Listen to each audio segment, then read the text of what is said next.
इस्लाम एक अलग तरह का कंसेप्ट है। इस्लाम की डिफरेंट फिलॉसफी है। इस्लाम पीस, लव, प्यार, प्रॉस्पेरिटी की बात को फैलाता है। धार्मिक जो अगुआ हैं, धार्मिक लोग हैं, किसी भी धर्म के लोग हैं, उनको गलत मत कहो।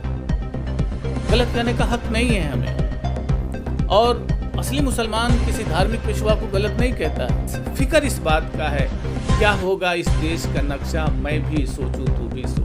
क्या होगा इस देश का नक्शा, मैं भी सोचूं तू भी सोच। एक खुदा के हम सब बंदे, एक है आदम की औलाद, तेरा मेरा खून का रिश्ता, मैं भी सोचूं तू भी सोच। क्या होगा इस देश का जाने तमन्ना, मैं भी सोचूं तू भी सोच। इस देश के नक्शे को संभाल करके चलना, इस देश की विरासत को संभाल करके चलना है। जीने की कला तो बहुत सीख चुके, मरने की कला सीखिए। आर्ट ऑफ डेथ, मरने की कला। कहते हैं कि जब तू आया जगत में, जग हाँ से तू रो, ऐसी करनी कर चले तू हाँ से जग रो।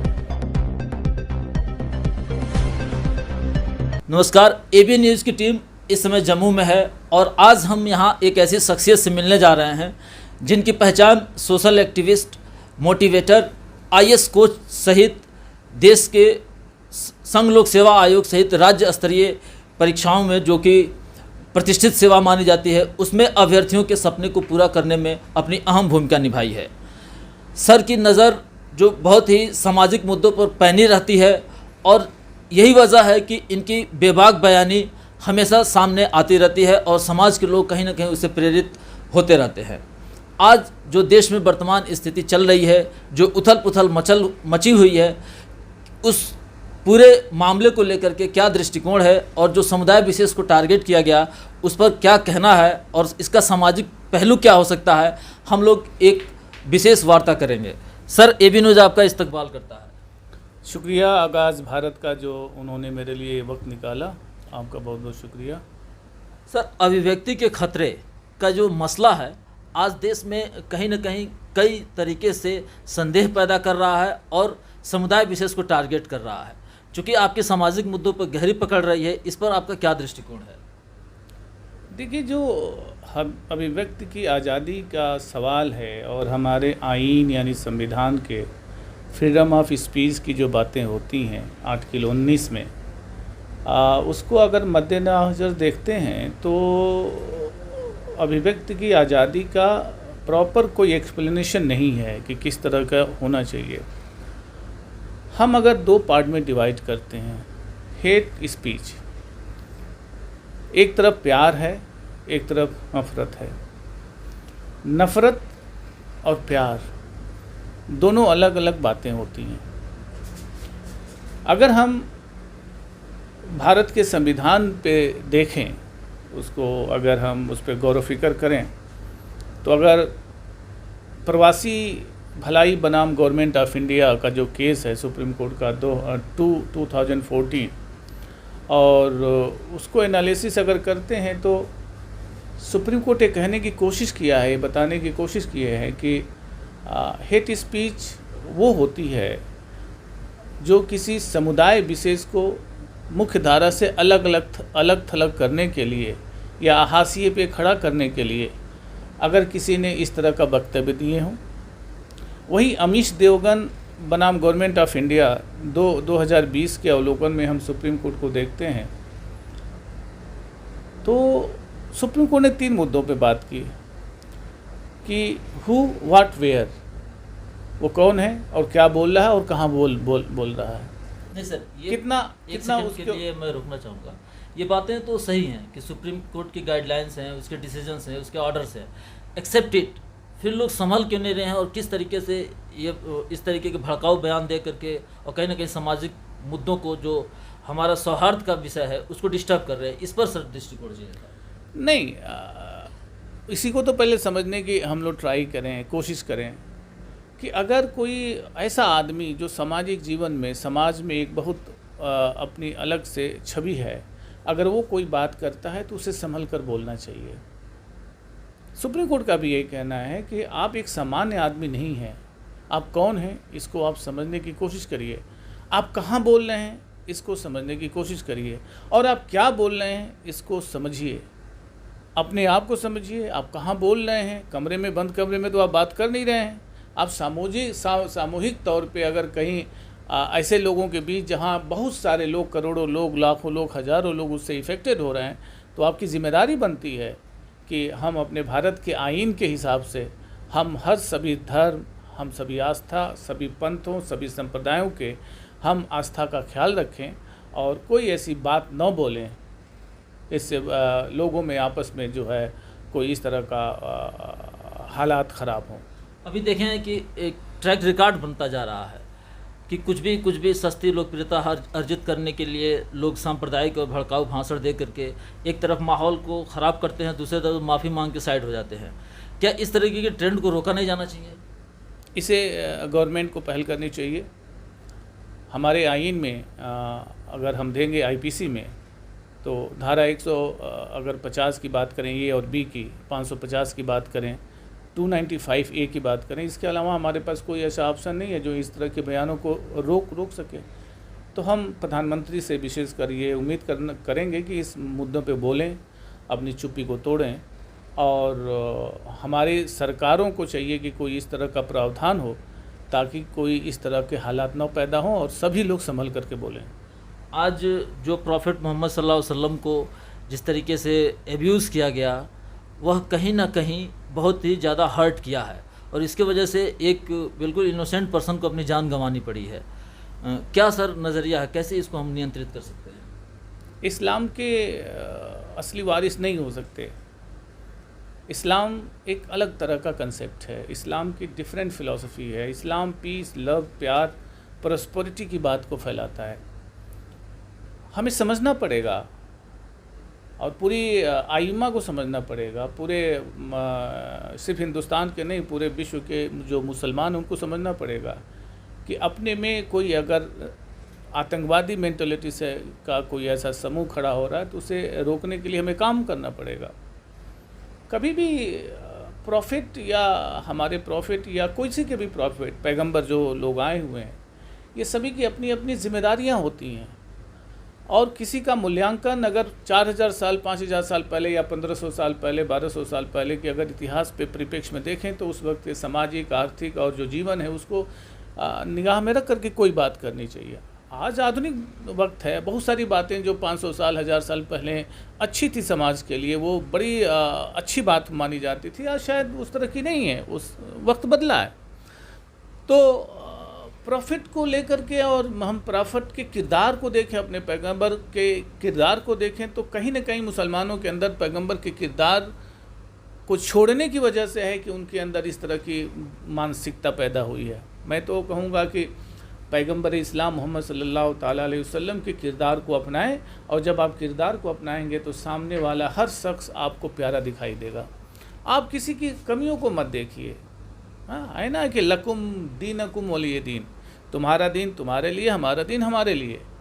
मेरे नबी ने कहा कि किसी के ऐसे पेशवा यानी जो धार्मिक जो अगुवा हैं, धार्मिक लोग हैं, किसी भी धर्म के लोग हैं, उनको गलत मत कहो। गलत कहने का हक नहीं है हमें।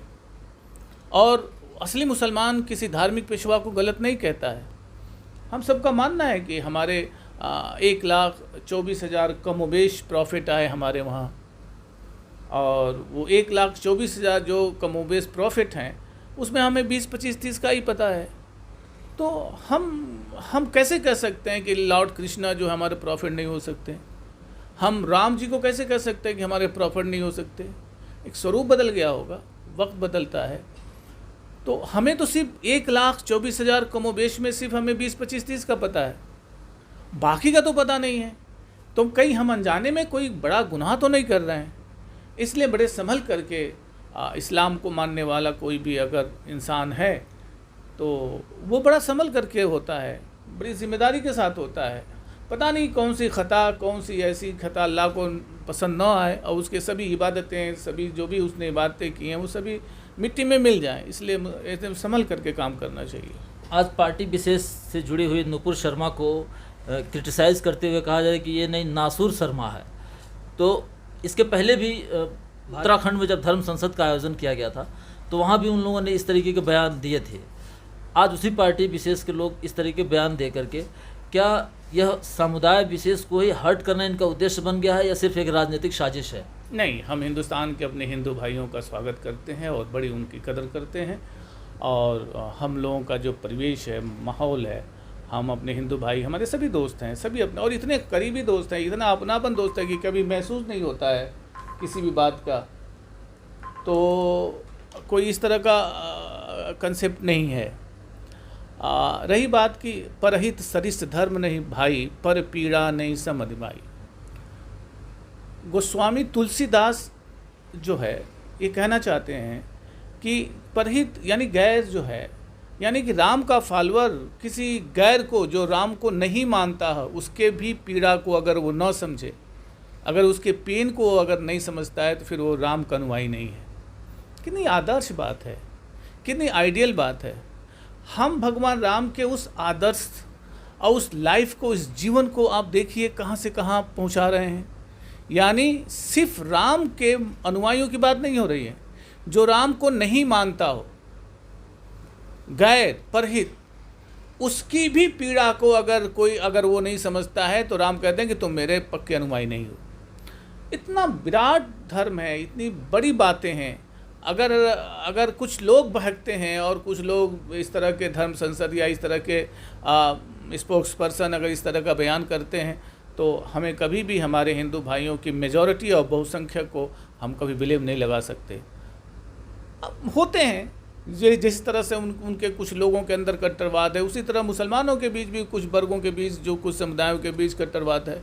तो उसको अलग करके हमें दोनों बहुसंख्यक, मुसलमानों के जो बहुसंख्यक है और हिंदू धर्म के बहुसंख्यक है, वो दोनों जो है पीस, लव, प्रॉस्पेरिटी की बात करते हैं। तो हम लोगों को, दोनों लोगों को अपने अपने जो माइनॉरिटीज़ में कुछ ऐसे इलीगल एलिमेंट्स हैं, जो फ्रिंज एलिमेंट्स हैं, उनको इग्नोर करना पड़ेगा, अपने लोगों से दूर करना पड़ेगा, तभी भारत जो है विश्व गुरु बनने का सपना पुनः हासिल कर सकेगा। सर, अगर देखा जाए पिछले कुछ वर्षों की घटनाएं, जैसे अगर आज ये दो व्यक्ति जिस तरीके से प्रॉफेट मोहम्मद के नाम पे बीहेडेड कर दिए एक निर्दोष पर्सन को, पिछले कुछ वर्षों में बता रहा हूँ कि आपने भी देखे होंगे कि मॉब लिंचिंग जिस तरीके से की गई, उन लोगों ने राम का नाम लिया, जय श्री राम करके और हत्या कर दी, मॉब लिंचिंग कर दी। तो क्या ये उसी का काउंटर बैलेंस है या कुछ और है? नहीं, ऐसी उन्मादी ताकतें जो दोनों ओर हैं, और दोनों ओर होने की वजह से पूरी तरह से इंसानियत के लिए ख़तरा है, मानवता के लिए ख़तरा है। मैं किसी के उसमें रिएक्शन और एक्शन की बात नहीं कर रहा हूँ।